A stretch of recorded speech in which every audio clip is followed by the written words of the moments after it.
Hello दोस्तों, मेरा नाम है हर्ष राठौर। मैं आप सभी लोगों का स्वागत करता हूं हमारे चैनल द लर्निंग लाइब्रेरी में।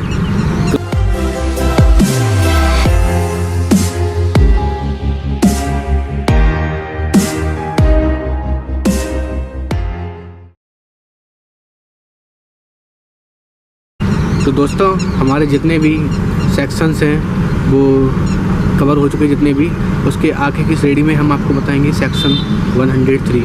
देखिए दोस्तों, सेक्शन 103 हमारा ये है, हमें कुछ हमारी प्राइवेट परीक्षा से रिलेट करता है। कुछ हमारी खुद की प्राइवेट परीक्षाएँ होती हैं जिसके तहत हम अगर कोई भी ऐसा कार्य करते हैं जो अपराध है तो वो अपराध की श्रेणी में नहीं माना जाएगा। ठीक है ना। नॉर्मल सी बात है, अगर आपका घर कोई जलाएगा तो आप शांत नहीं रहोगे, नॉर्मल सी बात है।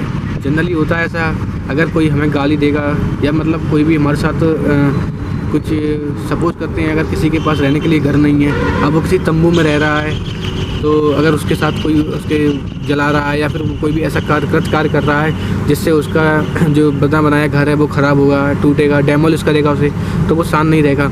ऐसी स्थिति में क्या होता है कि अगर वो कोई मतलब कि उसे लग रहा है कि मतलब जो स्थिति है वो आउट ऑफ कंट्रोल है, नियंत्रण के बाहर है, मतलब मेरा बहुत ज़्यादा लॉस हो रहा है, और उस रिएक्शन के दौरान अगर वो कुछ ऐसा कृतकार्य करता है जो सामने वाले की जो जान है, जान मान की हानि, मतलब जान मान उसकी जान जा सकती है, तो इस दौरान वो अपराध करता है तो वो अपराध की श्रेणी में नहीं आता है। इसके आगे का जो सेक्शन है 107 वो भी इसी का पूरा का वो हमारे प्रशांत सर आपको बताएंगे। हेलो दोस्तों, माई सेल्फ प्रशांत वर्मा। आज मैं आपको सेक्शन 107 के बारे में जानकारी दूंगा। धारा 107 में धारा जो 107 होती है उसमें भारतीय दंड संहिता में दुष्प्रेरण से आशय है। यानी दुष्प्रेरण क्या होता है मैं आपको बताऊं। अगर कोई गलत काम कर रहा है, अगर हम उसको उकसा रहे हैं वो काम करने के लिए, जैसे कहीं लड़ाई हो रही है हम उसको उकसा रहे हैं, तो इसकी जो सज़ा मिलेगी वो सेक्शन 107 के तहत मिलेगी। या कोई षड्यंत्र रच रहा है किसी को मारने के लिए, या कोई मतलब क्राइम जो हमें लग रहा है ये क्राइम है, इसमें इसका साथ नहीं देना चाहिए, फिर भी हम उसका साथ दे रहे हैं, षड्यंत्र में उसके शामिल हो रहे हैं, तो जो उसको पनिशमेंट मिलेगी वो धारा 107 के अकॉर्डिंग मिलेगी। Thank you. देखिए दोस्तों, धारा 103 और 107 हमारी कंप्लीट हो चुकी हैं। इसके बाद दोस्तों हमारी जो महत्वपूर्ण दृष्टि से धारा देखी जाएगी वो हमारी धारा है 120। तो दोस्तों धारा 120 यानी सेक्शन 120 हमें बताता है आपराधिक षड्यंत्र, जिसे इंग्लिश में which is known as the criminal conspiracy. ठीक है ना।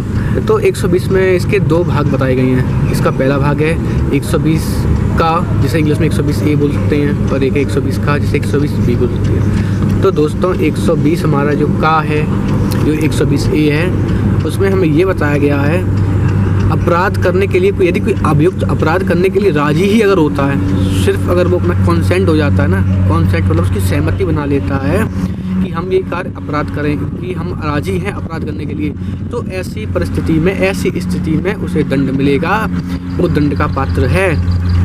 तो दोस्तों इसके बाद हमारा आता है जो 120 का बी भाग।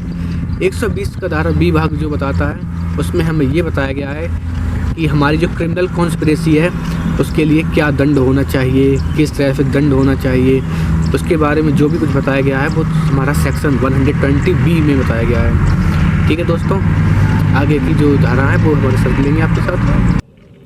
अब मैं आपको बता रहा हूँ सेक्शन 121 के बारे में, 121 के बारे में, जिसमें भारत के विरुद्ध युद्ध करना या युद्ध करने का प्रयत्न करना आजीवन कारावास या मृत्यु दंड से बराबर माना गया है। इसमें जो आपको पनिशमेंट मिलेगी वो सेक्शन 121 के अकॉर्डिंग मिलेगी। सेक्शन 122 में धारा 122 में आजीवन कारावास या 10 साल की सज़ा का उपबंध है।